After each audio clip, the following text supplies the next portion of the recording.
Fala galera, beleza? Giovanni aqui, Bunker 409. Hoje eu estou numa missão, vou fazer algo que normalmente eu não faço. Eu vou tentar falar um pouco a respeito desse instrumento aqui, contar um pouco da história dele. É um instrumento muito especial, assim, nível de raridade dele está lá nas estrelas. E eu vou tentar explicar o porquê e falar um pouco a respeito da construção dele e como ele se diferencia dos icônicos 4001 e 4003. No caso aqui, eu vou estar usando como referência o 03, tá? Que é basicamente a mesma construção, mesmo molde de construção do 01, é uma evolução do 01, mas é basicamente o mesmo tipo de construção do instrumento, então pode ser usado como uma referência. O 03 não existia quando esse aqui foi feito. Mas, enfim, como eu expliquei, basicamente é o mesmo instrumento. Vamos lá. O que a gente tem aqui? Isso aqui é um Rickenbacker 4002, tá? É um instrumento que foi fabricado entre 77 e 84. Não foi feito para substituir o 01. Ele tinha outro foco. A Rickenbacker estava tentando brigar com marcas como a Alembic ou a Vals, entregando um som extremamente limpo e hi-fi, né, como eles chamam, diferente do que esse cara aqui é capaz de entregar. Ambos os baixos têm uma característica tonal única, que você só encontra nesse tipo de instrumento, mas eles não são exatamente iguais, ok? Um dos fatores que torna esse instrumento aqui raro é a baixa tiragem, baixo número de produção dele. Por que que isso aconteceu? Do meu ponto de vista, assim, altamente ligado ao valor de venda dele. Tá?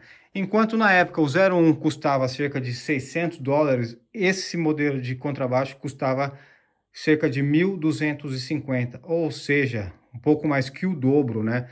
E claramente isso é um fator proibitivo para muita gente, né? E acabou refletindo talvez no baixo número de vendas, né?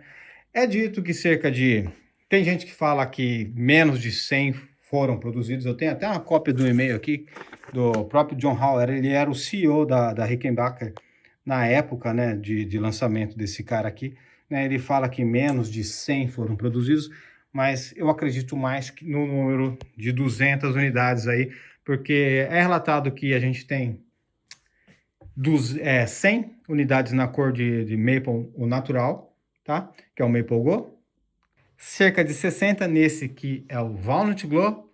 E uma única unidade branco e duas unidades do modelo Fretless. Então, assim, já passou do 100, né? Então, eu acredito mais em 200, cerca de 200 unidades, tá? Falando especificamente desse instrumento, como eu disse, a cor dele é o Walnut Glow. Era para ser basicamente a mesma cor desse instrumento aqui, ó.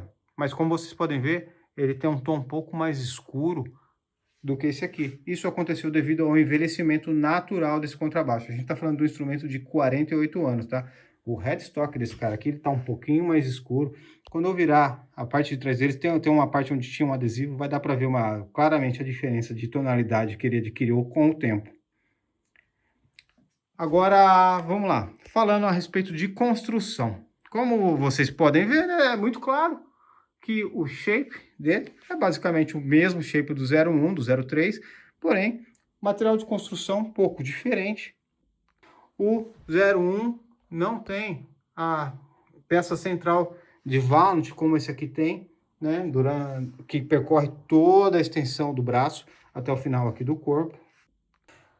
Walnut Glow, deixando claro uma coisa, é só relacionado ao tom desse finish, tá?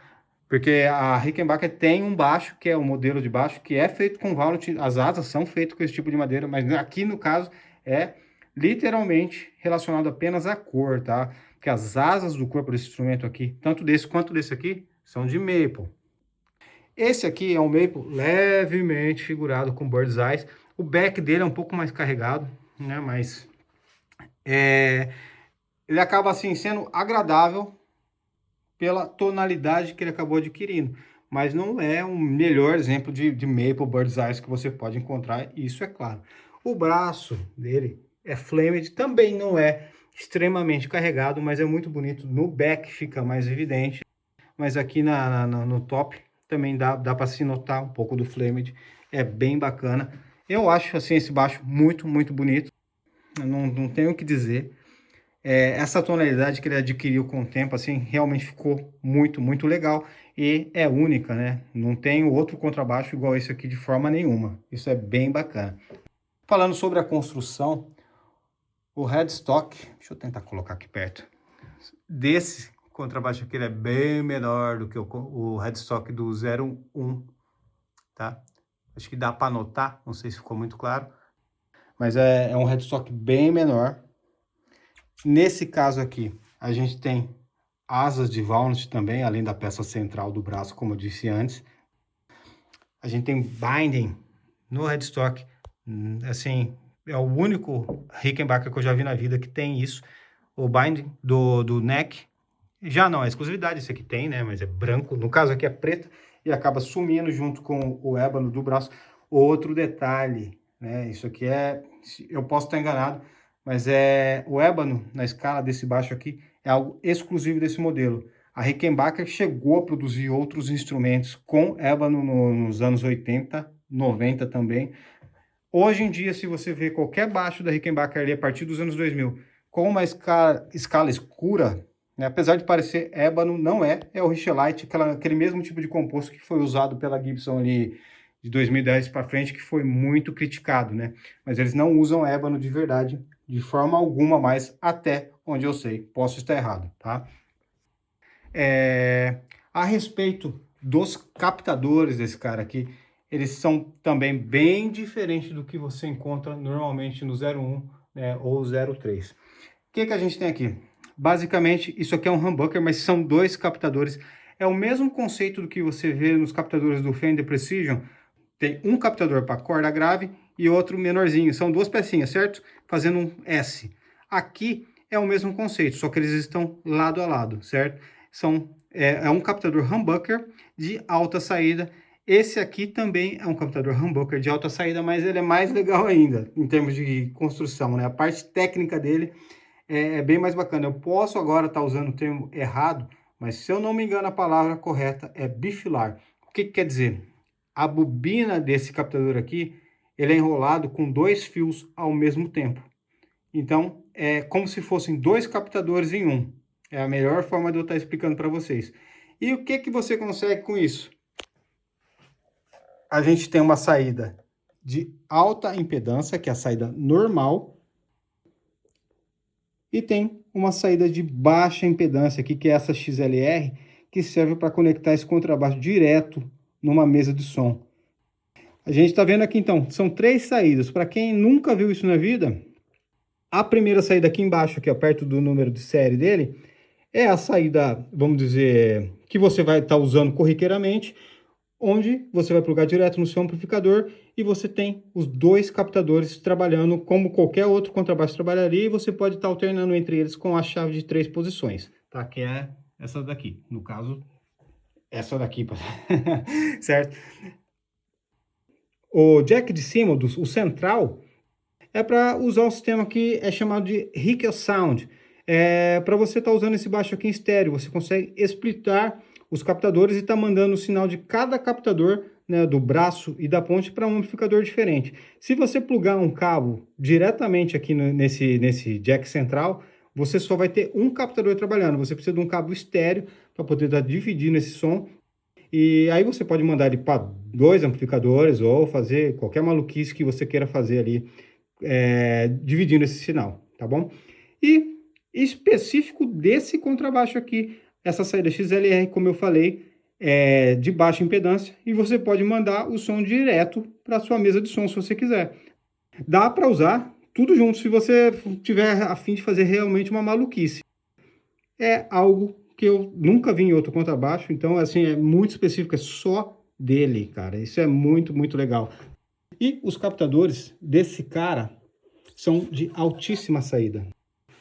Ele tem um som, assim, bem legal, tem muito punch, muito grave, cara, mas ele não soa exatamente como soaria um 4001 ou 4003, tá? Tem uma característica, ele carrega o legado sonoro do Rickenbacker, mas literalmente não soa igual. É um baixo que, do meu ponto de vista, acaba até sendo muito mais versátil. Inclusive, o intuito de construção desse contrabaixo era isso, ter um baixo, né, muito mais versátil, como eu acredito que eu falei no começo do vídeo, né, para competir com as grandes marcas que vinham se destacando no momento. Então a gente tem um instrumento único da Rickenbacker aqui, muito parecido com os clássicos, porém entregando assim um som totalmente diferente. Outro detalhe em relação aos captadores, como você pode, isso aqui é o convencional que você encontra no 01, tá? Como vocês podem notar, eles são mais recuados, mais próximos da ponte. Isso foi para literalmente copiar o que a Fender estava fazendo. Trazendo os captadores mais para trás, eles têm um som mais próximo do que você poderia estar encontrando nos Fender da época, tá? Deixa eu virar ele aqui. Vou mostrar o back. Olha só que coisa maravilhosa. Meu, apesar de não ser um maple, um Flamed Maple altamente figurado, é muito bonito, cara. E o back, né, ele tem mais presença dos bird's eyes aqui. É bem mais bonito do que o top do instrumento. Eu acho que deveria até ter sido feito ao contrário, né, mas ainda assim tá aqui. Em algum momento, eu acho que alguém tentou colocar mudar a posição da correia aqui, né? Uma pena que fizeram isso, mas enfim, tá aí. Ó, as tarraxas são a Schaller M4, que você encontra comumente nos Rickenbacker, são essas aqui, ótimas também, mas essas aqui são tarraxas de precisão, tá? Não vou dizer que elas são absurdamente melhores, mas elas literalmente cumprem a missão a qual foram construídas aí, tá? Bom, falando aqui, ó, lembra que eu mencionei? Em algum momento, nesse instrumento específico, tinha um adesivo aqui, ó. Então, a coloração fica bem claro, né? Que foi desbotando, né? E dando essa tonalidade mais clarinha, mais caramelo, né? Para esse instrumento. É bem legal isso.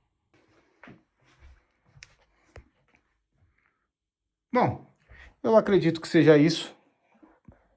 Em termos de raridade, como eu falei, isso aqui vamos dizer, é o unicórnio da Rickenbacker, tá? Esse baixo aqui em específico, ele é 1 de 1. Isso aqui é um Rickenbacker SPC Boutique. Só uma unidade, mas ainda assim ele é um 003, é um baixo que você pode comprar, assim, qualquer outro 003, você vai ter as mesmas características básicas dele, né? Mas esse aqui, por mais que você compre ele, hoje em dia, você de vez em quando aparece na boutique, ou tem algumas edições especiais fabricadas pela Rickenbacker, que tem como intuito replicar esse contrabaixo, mas ainda assim não é a mesma coisa, né? Porque, como eu falei, eles não usam o ébano de verdade no braço, né? A escala também não é uma escala de 21 trastes. O sistema elétrico dele, né, esses captadores, a Rickenbacker não tem mais as máquinas para poder fazer exatamente esses captadores. Então eles fizeram uma adaptação e eles são mono, não é um instrumento, assim, apesar de ele ter o mesmo shape, lembrar muito esse instrumento, não é a mesma coisa. E tem algo também que os instrumentos vintage carregam, que é o envelhecimento da madeira, não só relacionado à cor, mas a madeira em si, a partir do momento que ela vai respirando e vai envelhecendo, ela vai moldando o timbre do instrumento, né? Então você tem uma característica sonora um pouco diferente. Mas não estou querendo dizer que os instrumentos mais novos sejam ruins. Muito, assim, diferente disso. Ambos são bons, porém são instrumentos de construção diferente, apesar de ter um shape muito parecido, beleza? A ponte é basicamente a mesma ponte que a gente encontraria nos 01 da época, muito assim, essa aqui apesar de ser bem mais nova, mesmo tipo de construção, essa daqui é uma original da época. O pickguard, claramente vocês podem ver, né, que não é a mesma coisa. E, enfim, um instrumento único. Questão de falar assim, raridade, por que é raro? É raro porque existem pouquíssimos dele, tá? E ser raro não necessariamente quer dizer que é caro. Existem sim, ele tem um valor agregado muito alto, não é um baixo barato, tá? E isso é claramente ligado com o fato de ser um instrumento raro, porém, mas ele não é um instrumento absurdamente caro, tendo em vista o que você pode estar encontrando por aí, porque ser raro necessariamente não quer dizer que é caro, mas ainda assim a gente não está falando de um instrumento barato, mas a gente está sim falando aqui agora de um instrumento que carrega características únicas e altamente desejadas, né, aí pelos best freaks como eu, cara. Bom, é isso. Eu acredito que eu tenha dito o suficiente a respeito dele. Tenha mostrado vários detalhes aí para a galera estar conhecendo, né? De um instrumento que, apesar dele parecer muito com que o 01 ou 03 já exibe há anos, ele tem várias diferenças pontuais que tornam o instrumento único, tá bom? Obrigado aí para quem acompanhou o vídeo todo, pela paciência. Se inscreve no canal, vou estar sempre postando coisa nova, sempre tem uns itens raros, né? Normalmente eu não falo nada porque eu quero simplesmente focar em estar exibindo os instrumentos. Mas de qualquer forma, desse aqui eu tinha que falar e espero que vocês tenham gostado, beleza? Então é isso, um grande abraço a todos, Bunker 409. Esse foi o Rickenbacker 4002 de 1978 na cor Walnut Glow.